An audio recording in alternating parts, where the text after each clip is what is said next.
Where did you get my son's photo? The scream cut through the marble lobby like a gunshot. Garrett Whitmore, $3.2 billion, 68 years old, grabbed the tarnished locket from a janitor's neck. A black janitor. You stole this! Roaches like you crawl in at night and take whatever you can carry!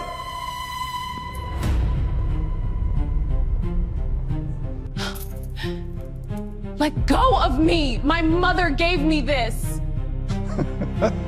Your mother? Probably just like you. A stray dog digging through garbage. Don't you dare talk about my mother. Open it. Now. Pearl's hands shook. She opened it. Garrett saw his dead son's face staring back at him. His legs buckled. He hit the marble floor. His son died 26 years ago. So why was his photograph hanging around the neck of a poor black girl? But before that night in the lobby, before the scream, before the billionaire fell, let's go back. Back to where Pearl Bennett's story really began. Bankhead, Atlanta, the part of the city no tourism brochure ever mentions. Pearl lived in a one-room apartment on the third floor of a building where the elevator hadn't worked in 4 years. A mattress on the floor, a hot plate on the counter, nursing textbooks stacked against a wall with peeling paint. She was 26 years old. She worked the overnight janitor shift at Whitmore Tower, 10 p.m. to 6 a.m., 5 nights a week. $11.50 an hour. After rent, utilities, tuition installments, and groceries, she had about $38 left each month. $38 between her and nothing. But Pearl Bennett was not a woman who felt sorry for herself. Every morning after her shift, she sat on that mattress and studied.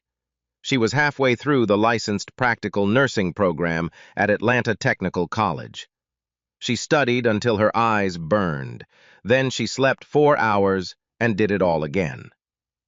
Her mother had been a nurse, and Pearl intended to finish what her mother never could. Her mother, Lorraine Bennett. Pearl kept everything she had left of Lorraine in a shoebox under the bed. A few photographs, a folded church program from the funeral in 2012, a pair of cheap pearl earrings Lorraine wore every Sunday, and the locket. Every morning, Pearl performed the same ritual. She opened the shoebox. She held the locket. She opened it and looked at the 2 photographs inside. On the left, Lorraine. Young, beautiful, smiling, maybe 22 years old. On the right, a white man. Sandy hair, kind eyes, a face Pearl had studied 1,000 times but never identified. Lorraine never told her who he was. Pearl had begged, she had cried, she had screamed, but Lorraine only ever said one thing about that photograph. It was 3 weeks before the cancer took her. Lorraine could barely breathe. She pulled Pearl close. Her fingers were skeletal. Her voice was a whisper. That locket is yours, baby. Don't ever let it go.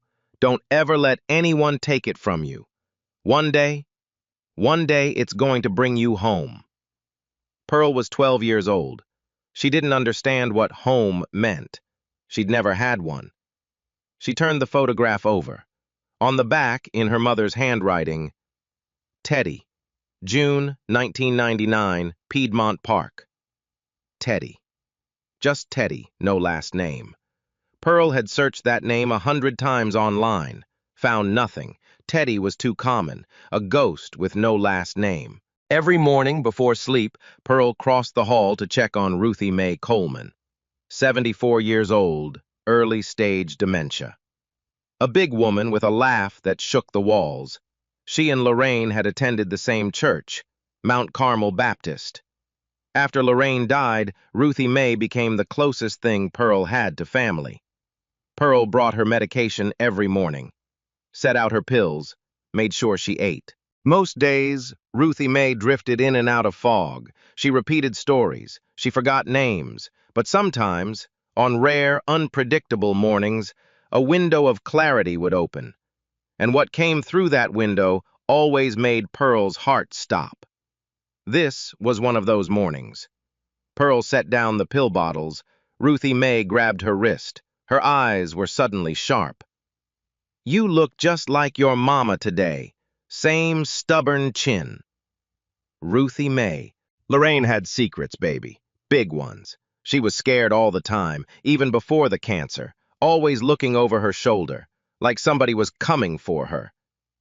Pearl sat down slowly. "Who was my father? Did Mama ever tell you?" Ruthie Mae's voice dropped to a whisper. "She told me once. Said he was from a different world. Said his people had money, big money. Said they took him from her, took everything." Pearl leaned closer. "What do you mean, they took him?" But she kept you. Ruthie Mae's eyes filled with tears. "That was the one thing they couldn't take." Then the window closed. Ruthie Mae blinked. The fog rolled back in. She looked at Pearl like she was a stranger. "You want some grits, baby?" Now let's cross the city, from Bankhead to Buckhead. 14 miles, a different planet. A 14,000-square-foot mansion behind iron gates. Garrett Whitmore sat alone in a study lined with mahogany and leather-bound books. Crystal glasses he never used, awards he never looked at. 68 years old, $3.2 billion, and not a single person on Earth who called him family. His wife Colette, dead from pneumonia in 1998. His only son Theodore, dead in a car accident in October 2000. 24 years old. The obituary said, survived by his father, no other survivors. No wife listed, no child, no one. Garrett stared at a framed photograph on his desk. Theodore at 23.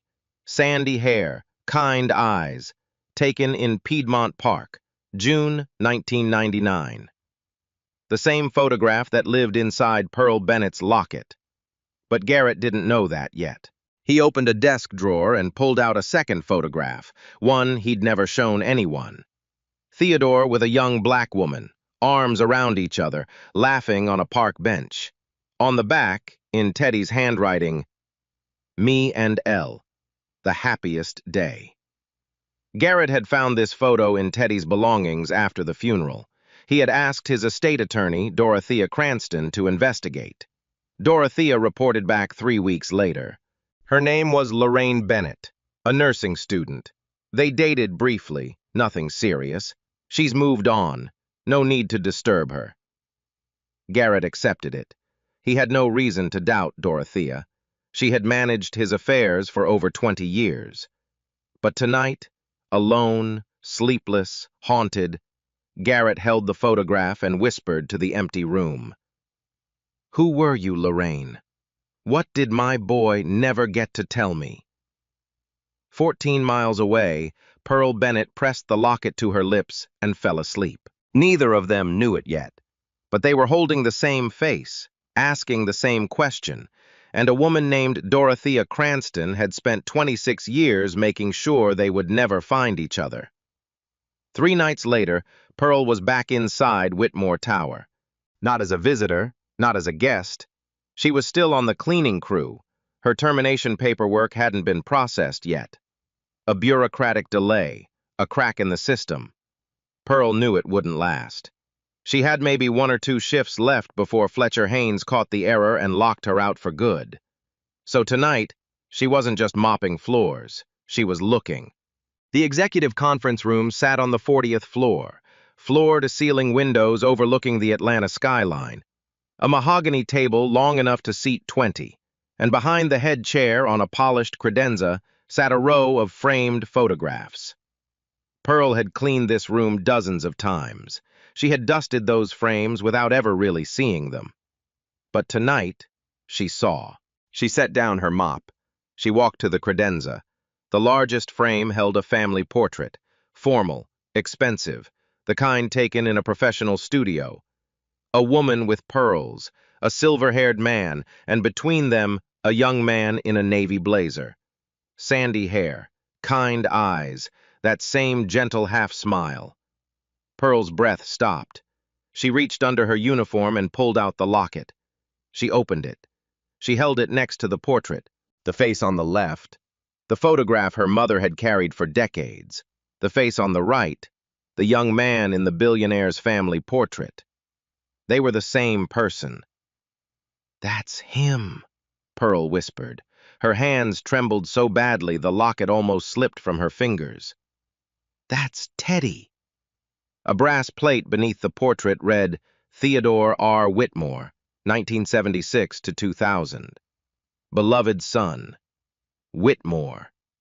Teddy's last name was Whitmore. The door opened behind her. Pearl spun around. And there he was, Garrett Whitmore himself, standing in the doorway with his cane. 2 o'clock in the morning. He came here sometimes, she would learn later. On the nights when the mansion was too quiet and the memories were too loud. He saw Pearl first. Then he saw what she was holding. The locket, open, raised beside his dead son's portrait. The color drained from his face. "What is that?" His voice was barely a whisper. "Where did you get that?" Pearl stepped back. Instinct told her to hide the locket, to close her fist around it and run. But something in the old man's voice stopped her. Not anger, not authority, desperation. "It's mine," Pearl said. "My mother gave it to me." Garrett took a step forward. His cane tapped the marble floor. "Open it. Let me see what's inside." "Why?" "Because that young man in that portrait—" Garrett's voice cracked. "That's my son. My son who's been dead for 26 years. And if his photograph is inside your locket, I need to know why." Pearl looked at the old man. She looked at the portrait. She looked at the locket in her hand. She opened it. Garrett leaned in.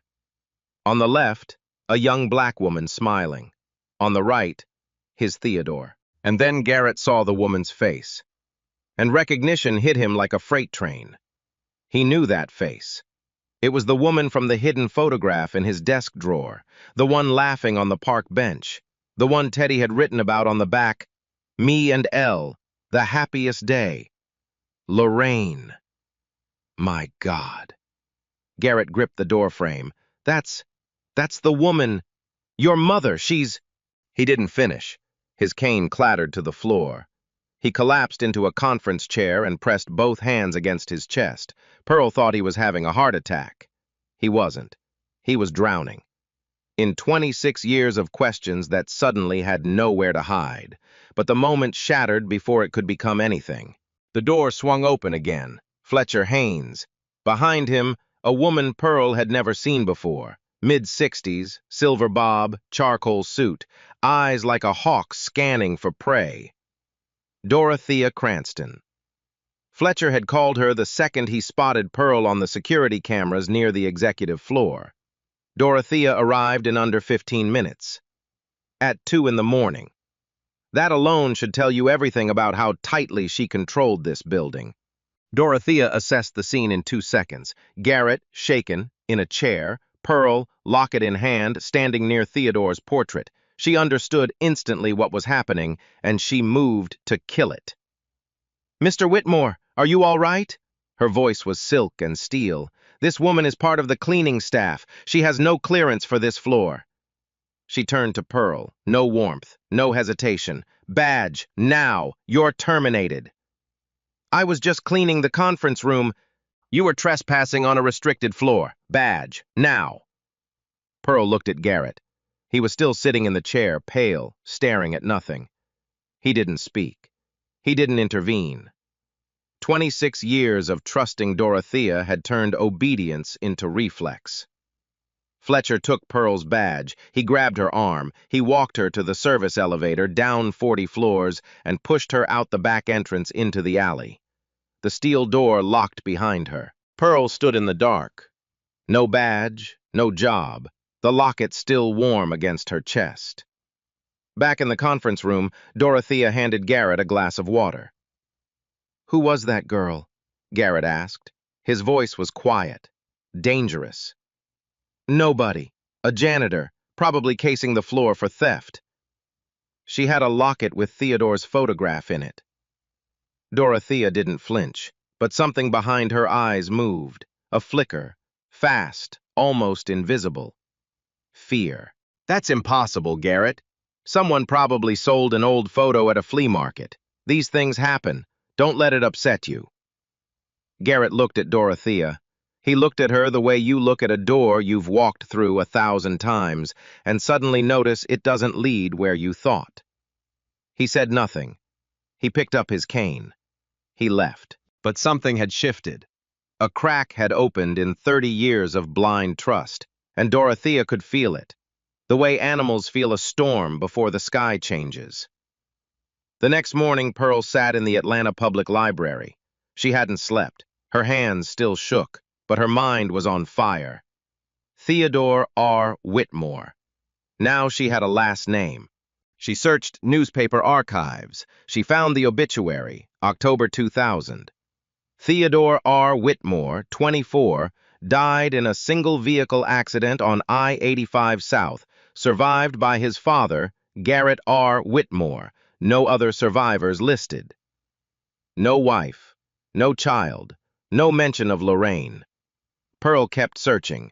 She pulled Fulton County public records, marriage certificates, and there it was. Digitized, buried in a database, but real. March 15, 2000. Theodore R. Whitmore married Lorraine A. Bennett, Fulton County Courthouse. Witness, a clerk named Gladys Underhill. Pearl stared at the screen.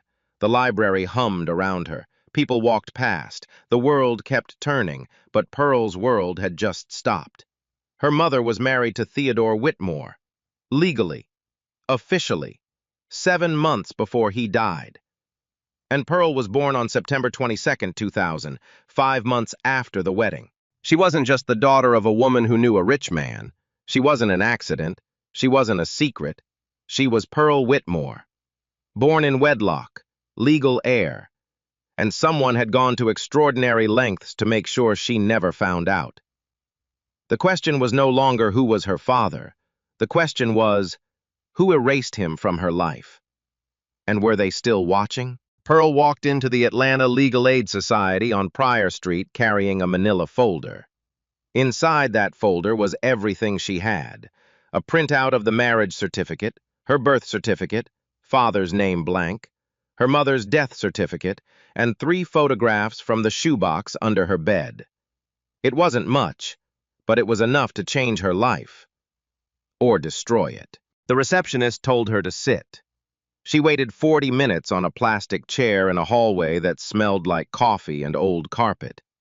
Then a door opened. Pearl Bennett? The woman standing in the doorway was mid-30s, natural hair pulled back in a tight bun, reading glasses pushed up on her forehead, sharp eyes that looked like they hadn't missed a detail in their entire life. Iris Caldwell, civil rights attorney, 7 years at Legal Aid, known in the building for 2 things.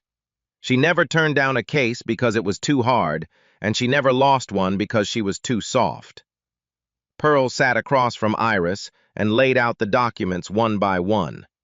She told the story from the beginning, the locket, the photographs, Ruthie Mae's fragments, the encounter with Garrett Whitmore, the firing, the marriage certificate she found in the county database. Iris listened without interrupting. She picked up each document. She studied it. She set it down carefully. When Pearl finished, the office was silent for a long time. Then Iris spoke. If your mother was legally married to Theodore Whitmore at the time of his death, and you were born within that marriage, you have a claim, a significant one. Under Georgia intestacy law, you would be a direct heir. Pearl's chest tightened. What does that mean? It means the Whitmore estate owes you what your father would have inherited, and since Theodore was Garrett Whitmore's only child, Iris paused.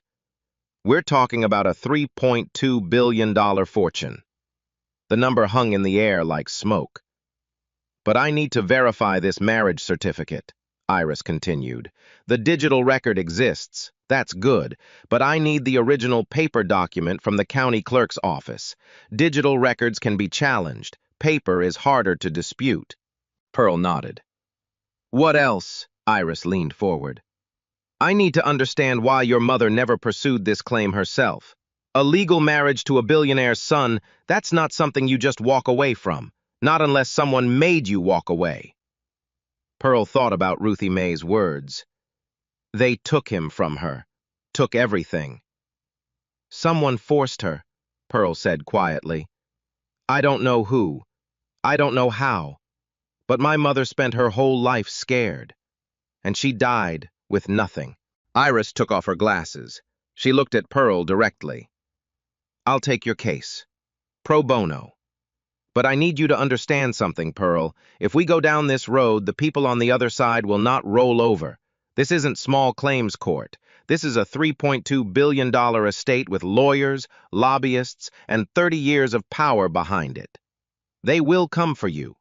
They will try to discredit you. They will call you a liar, a fraud, a con artist. Are you ready for that? Pearl touched the locket at her neck.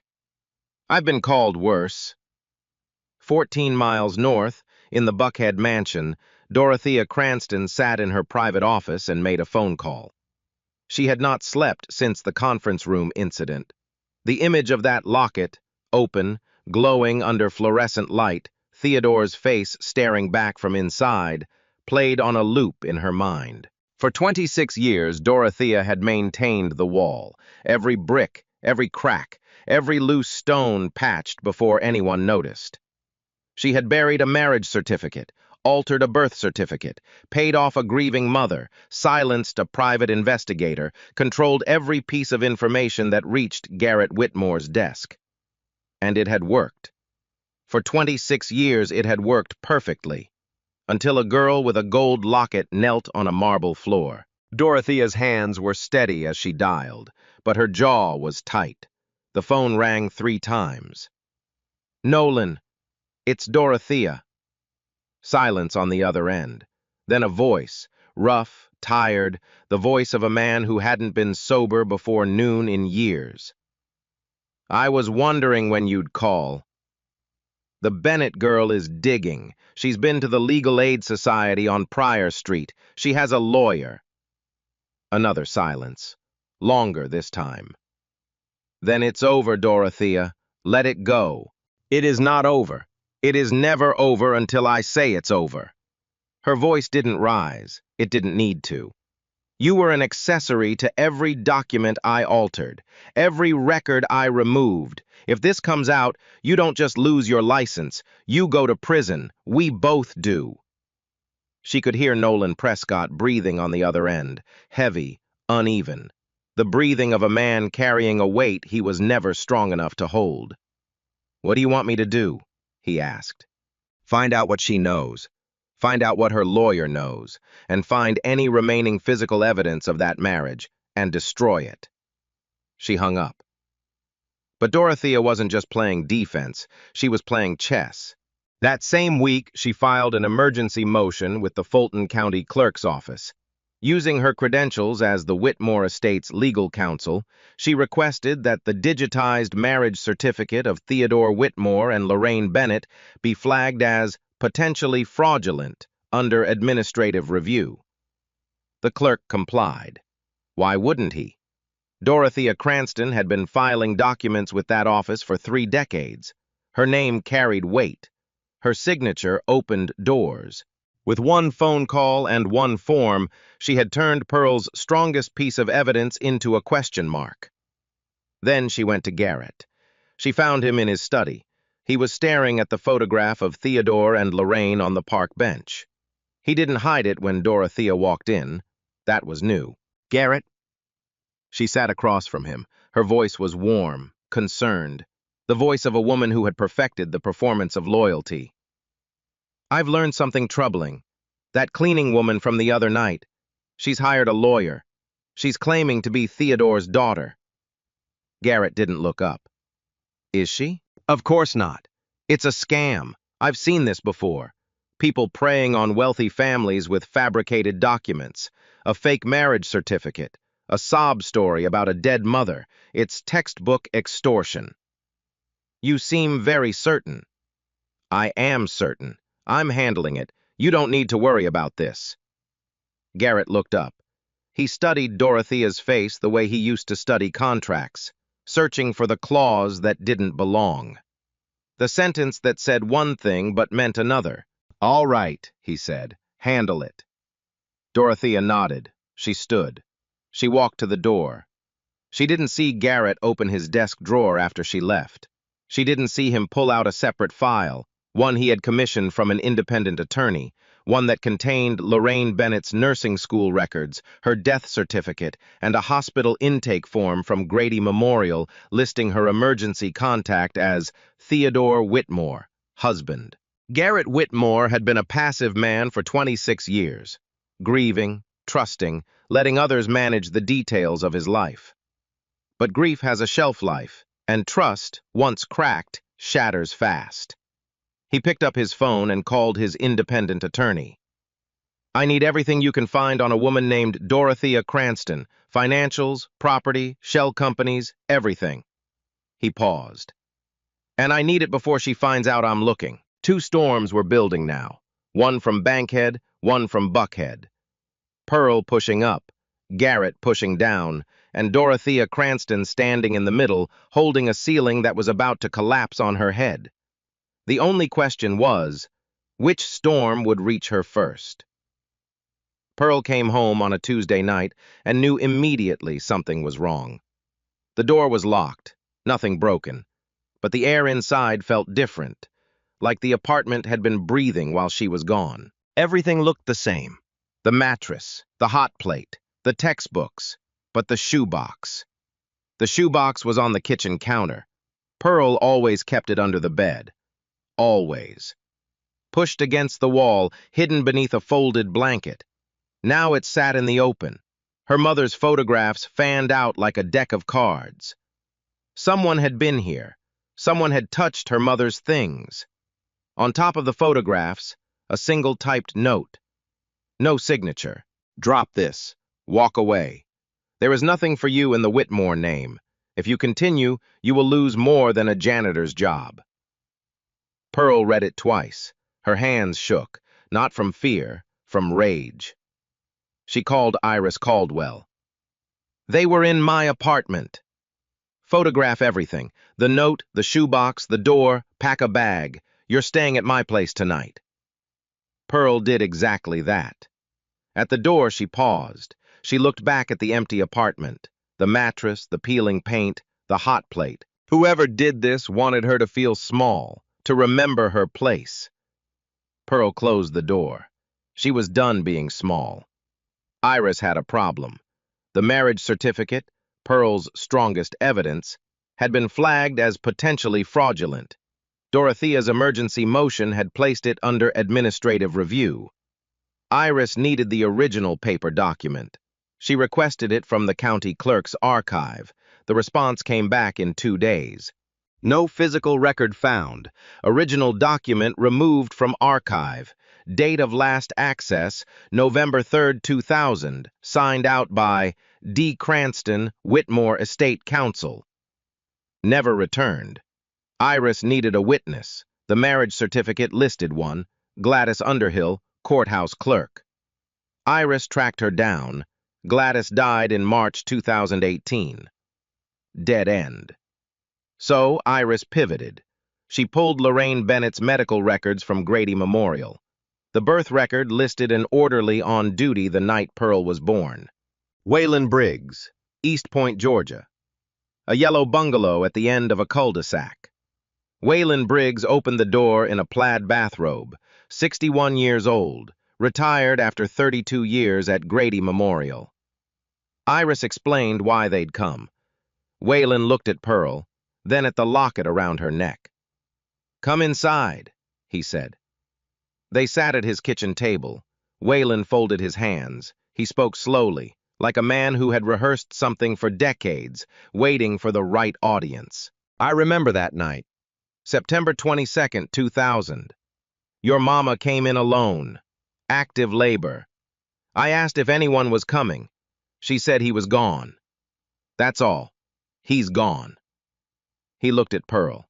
"Healthy baby girl, 7 pounds 4 ounces. Your mama held you and cried, happy crying, the kind where you can't tell the difference." Pearl's eyes burned. But around midnight, a man showed up. White. Expensive suit. Not family. The head nurse turned him away, but he didn't leave. He stood by the elevator and made a phone call. I was 10 feet away. Waylon's jaw tightened. He said, "The baby is here. It's a girl. Tell Cranston." The kitchen went silent. Next morning, I processed the birth certificate. Standard procedure. Mother, Lorraine Ann Bennett. Father, Theodore R. Whitmore. Pearl stopped breathing. But 3 days later, my supervisor called me in. Said there was an error. She handed me a revised version. The father's line was blank. Someone had erased Theodore Whitmore's name from your birth certificate. She told me to forget about it. Called it a clerical correction. He shook his head. You don't white out a name on a legal document. That's not a correction. That's a crime. Waylon walked to a cabinet in the hallway. Bottom drawer. He pulled out a yellowed envelope held together by a rubber band that had lost its stretch years ago. I made a photocopy. The morning before they altered it. I kept it for 26 years. Pearl's hands trembled. Why? Waylon took off his glasses, wiped his eyes. Because I watched your mother hold you that night. The way she looked at you, like you were the only good thing left in her world. I was just an orderly. Nobody was going to listen to me. But I kept that paper because I believed someday someone would come looking for the truth. Pearl opened the envelope. The photocopy was clear. 26 years old, but perfectly legible. Father, Theodore R. Whitmore. Pearl pressed the paper against her chest. She bent forward and cried, deep, shaking sobs from a place she didn't know existed. Not sadness, not relief, something older than both, something locked inside her since the day her mother whispered, "One day, it's going to bring you home." And Pearl had no idea what she meant. Now she knew. Across the city, Dorothea learned through Fletcher that Pearl and a lawyer had visited Grady Memorial. She called Nolan Prescott. Her voice was ice. They went to the hospital. They're pulling birth records. If Briggs still has what I think he has, it's over. Then maybe it should be over, Dorothea. Find Briggs. Find out what he gave them, and find it before it reaches a courtroom. She hung up. Then she made a second call, to a contact at the district attorney's office, an old favor, a quiet arrangement. Dorothea had spent 26 years building a cage around the truth. But the truth had just found a key, and the hand holding that key belonged to the granddaughter of the man Dorothea had been robbing blind for 3 decades. Iris Caldwell didn't sleep for 6 days. She worked from her kitchen table, legal pads stacked 3 deep, coffee cups forming rings on documents she'd already memorized. She knew what was coming. Dorothea Cranston had money, connections, and 30 years of institutional power behind her. Iris had a photocopied birth certificate, a retired orderly, and a 26-year-old janitor with no savings. It wasn't enough to be right. She had to be bulletproof. So Iris built the case the way you build a wall in a hurricane, brick by brick with no gaps.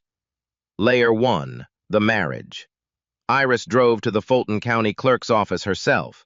She didn't call ahead. She didn't file a request online. She walked through the front door at 8:30 a.m. with a court order signed by a magistrate judge compelling the release of all internal access logs for marriage certificate archives. The clerk behind the counter was young, nervous. He'd never had an attorney show up with a court order before. Iris waited while he pulled the logs. 45 minutes. Then he came back with a printout.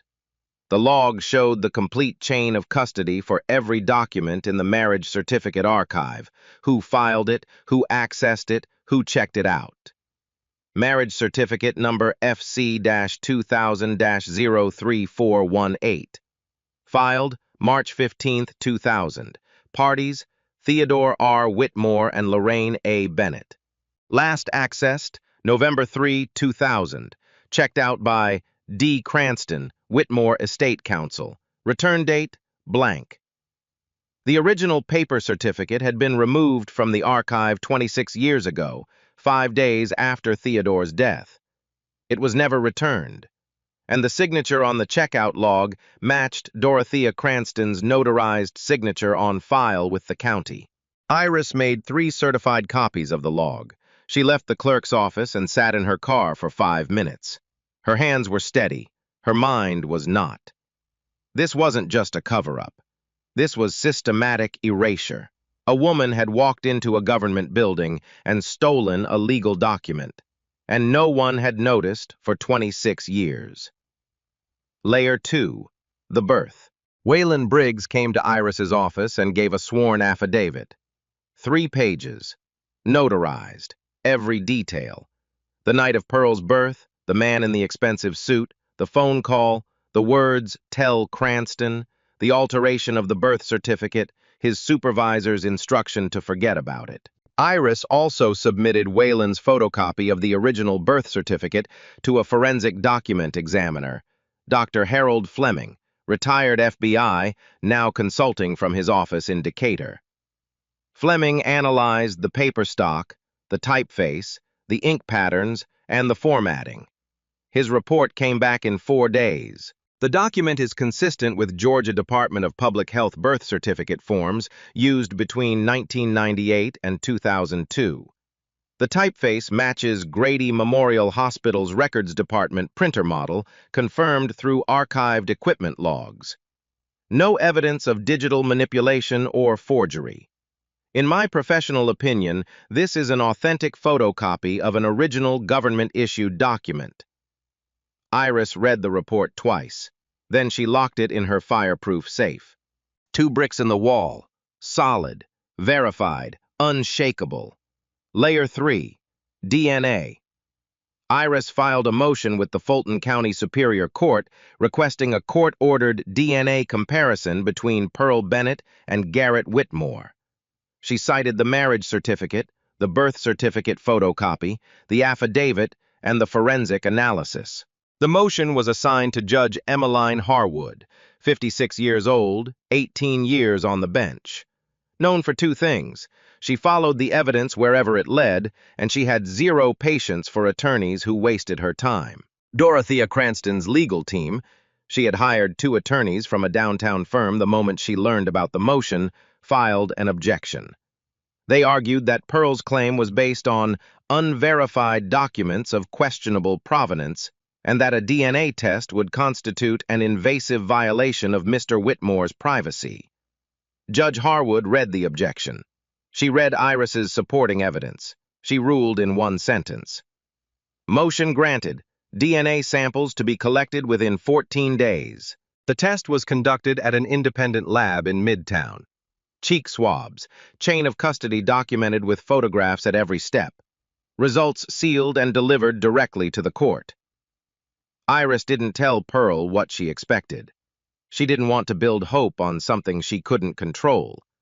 But privately, in the notes she kept in a leather journal she never showed anyone, she wrote, "The locket doesn't lie, the timeline doesn't lie, the paper doesn't lie, and blood never lies."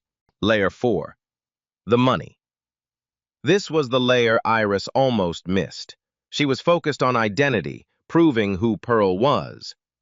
But then she asked herself a different question, not who, but why. Why did Dorothea Cranston care? She was an estate attorney, a chief of staff. Why would she risk everything, her career, her freedom, her reputation, to hide a baby? The answer was always the same: money. Iris filed a subpoena for the Whitmore estate's financial records from the year 2000. Specifically, she requested all cash disbursements, wire transfers, and check withdrawals between October 1st and December 31st. The records arrived 10 days later. Iris spent an entire weekend going through them, line by line, and on page 44, she found it. October 28, 2000, 3 days after Theodore's funeral. A cash withdrawal of $50,000 from the Whitmore estate's operational account. No payee listed, no invoice attached, just a handwritten note in the ledger. D.C. Special disbursement approved. D.C. Dorothea Cranston, $50,000, the exact amount Nolan Prescott had described. $25,000 for Lorraine, $25,000 for his services. But Iris kept digging. She pulled records from 2001, from 2002, from every year through 2025, and the pattern emerged like a bruise darkening under skin. Every year, every single year for 26 years, Dorothea had made similar withdrawals, small enough to avoid triggering automatic audits, large enough to add up. $150,000 here, $200,000 there, routed through shell companies with names like Cranston Holdings LLC and Piedmont Advisory Group. Iris tallied the total. She checked it twice. Then she sat back in her chair and stared at the number. $4.6 million. Dorothea Cranston hadn't just hidden Pearl to protect a family secret. She had hidden Pearl to protect a crime. A 26-year embezzlement scheme that would have collapsed the moment a new heir triggered a forensic audit of the estate. Pearl wasn't just inconvenient. Pearl was the one person on Earth who could expose everything. And then Nolan Prescott broke. Iris found him in East Atlanta, a rented room above a bar on Flat Shoals Road. The hallway smelled like cigarettes and regret. She knocked. The door opened 3 inches. One bloodshot eye stared through the gap. "My name is Iris Caldwell. I'm an attorney representing Pearl Bennett. I know what you did to Lorraine Bennett in September 2000. I have documents. I have a witness. You can talk to me now, voluntarily, or you can talk to a judge under subpoena. Your choice, Mr. Prescott." The door stayed at 3 inches for a long time. Then it opened all the way. "I've been waiting 26 years for someone to come," he said. "Sit down." He talked for 2 hours. His voice cracked. His hands shook. He drank 3 glasses of water and never touched the bottle of whiskey on the shelf behind him. He told Iris everything. Dorothea's instructions, the visit to Grady Memorial, the lies he told Lorraine, that the Whitmore family would take her baby, that a black woman with no money would be destroyed in court, that $25,000 was the best she'd ever get. The NDA he pushed across her hospital bed while she held a 3-day-old infant. "She was crying," Prescott said. His voice was barely audible. "She was holding that baby and crying, and I stood there in my suit and told her she had no choice." He stopped. He pressed his palms against his eyes. "She didn't want money. She wanted her husband's family to know about her child. She wanted her daughter to have a grandfather. And I took that from her because a woman in a designer suit told me it was business." He signed a sworn declaration, 8 pages, every detail, names, dates, dollar amounts, instructions from Dorothea, his own role, his silence. When he finished signing, he looked at Pearl, who had been sitting in the corner of the room, silent, gripping the locket the entire time. "I'm sorry," he said. "I know that word is too small, but it's all have." Pearl looked at him. She didn't speak. She didn't nod. She just held the locket, the way her mother taught her to hold it, tight, close, like it was the only anchor in a sea that kept trying to pull her under. That night, Garrett Whitmore sat in his study with the file his independent attorney had compiled. He read it page by page. The marriage certificate. The hospital intake form listing Lorraine's emergency contact. Theodore Whitmore, husband. Lorraine's death certificate.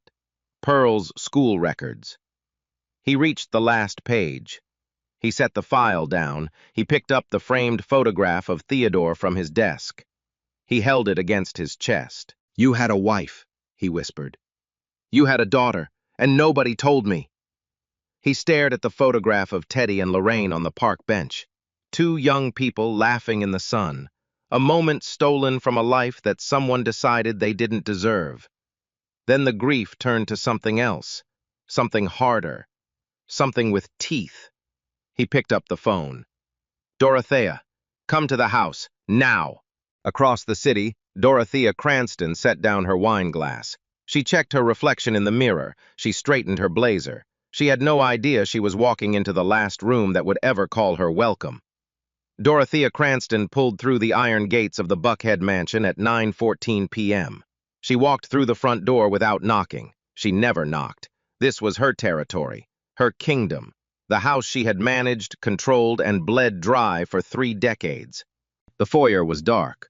Only one light, coming from the dining room. She followed it. Garrett sat at the head of the dining table, documents spread across the mahogany surface like evidence on a detective's board. The marriage certificate, the birth certificate photocopy, the financial records, Nolan Prescott's sworn declaration. Behind him, his independent attorney. Flanking the doorway, 2 security officers Dorothea had never seen before. Her step faltered, just barely. Then she recovered. She always recovered. Garrett, what's all this? Sit down, Dorothea. She sat. She crossed her legs. She folded her hands, mirroring his posture, the way she'd learned in 30 years of managing him. Garrett slid the documents across the table. One by one, the marriage certificate, the county clerk's access log with her signature, Waylon Briggs's affidavit, the financial records.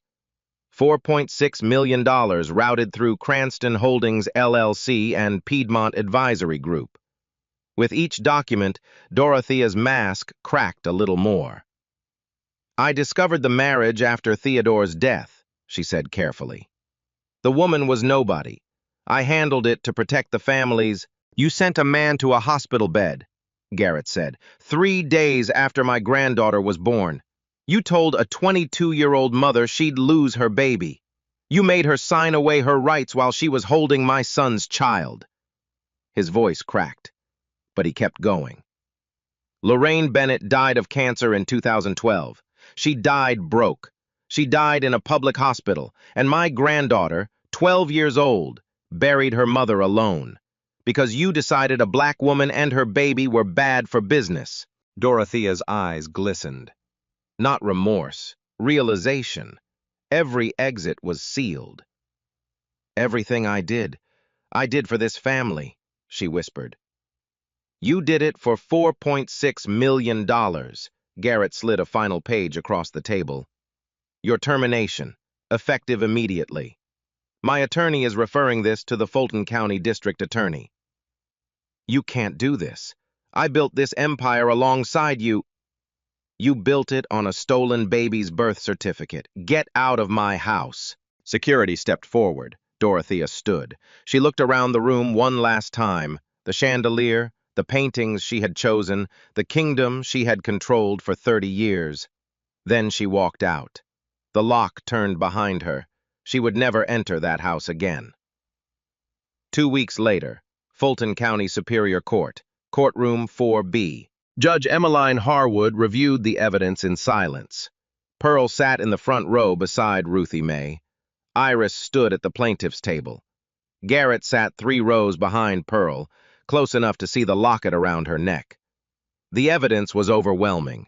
The marriage certificate, the affidavit, the forensic authentication, Prescott's declaration, the financial records, the county clerk's log, and the DNA results, opened by Judge Harwood in open court. 99.98% probability. Pearl Bennett was the biological granddaughter of Garrett Whitmore.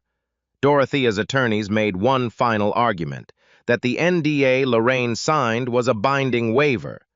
Judge Harwood dismissed it in a single sentence.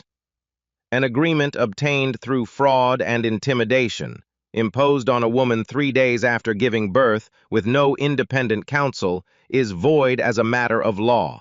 It was void the day it was signed. She turned to Pearl.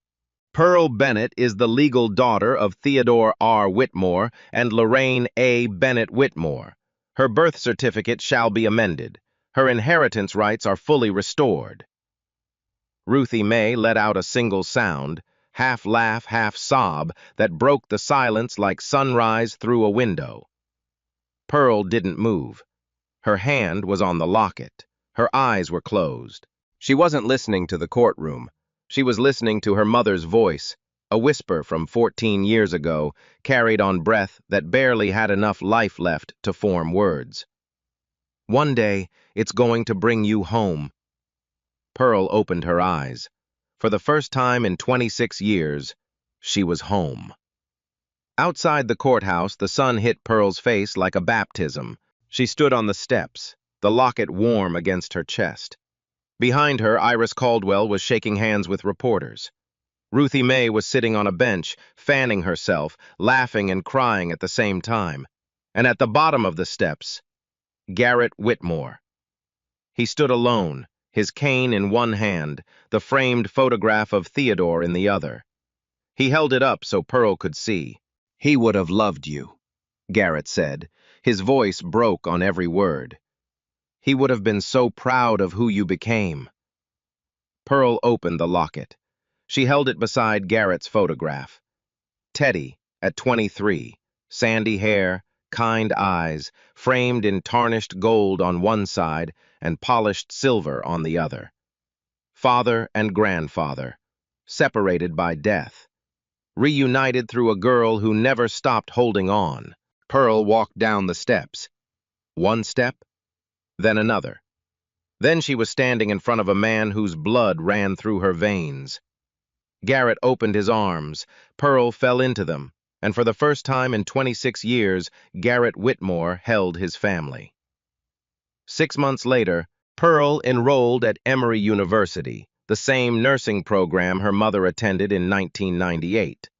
She didn't move into the Buckhead mansion, not right away. She kept her Bankhead apartment for 3 months. She needed to know her identity didn't depend on an address. But she visited Garrett every evening. He told her about Teddy, his jazz piano, his fear of thunderstorms, his habit of feeding stray cats. She told him about Lorraine, her Sunday hymns, her lavender perfume, the way she braided Pearl's hair while humming songs she never named. They were building something. Not replacing what was lost, something new. On top of the ruins, brick by brick. Ruthie Mae moved into a guest cottage on the property. Good food, a garden, a full-time caregiver. On her clear mornings, she sang hymns that drifted through the windows like proof that some things survive everything. Dorothea Cranston was indicted by a Fulton County grand jury. Fraud, embezzlement, obstruction of justice, tampering with public records. $4.6 million stolen across 26 years. Nolan Prescott cooperated with prosecutors. He received 18 months probation. He wrote Pearl a letter. She read it once. Folded it. Placed it in the shoebox beside her mother's photographs. She didn't reply. Forgiveness was not something she owed. It was something she would find in her own time. Or not at all. Fletcher Haynes was fired. The cleaning company paid a wrongful termination settlement. Pearl donated every dollar to the Mount Carmel Baptist Church Community Kitchen, the same kitchen that fed her when Lorraine couldn't afford groceries. Pearl sat in the garden. Evening light fell through the magnolia trees. The locket hung around her neck, polished now, restored. Lorraine on the left, Teddy on the right. She closed it, held it against her heart. Lorraine Bennett never saw this garden, never sat in this house, never watched her daughter graduate. But she gave Pearl the only inheritance that mattered. Not money, not a name, a locket and a whisper. One day, it's going to bring you home. And it did. So the woman scrubbing floors at Whitmore Tower was in Whitmore, and for 26 years, one woman made sure he would never find out.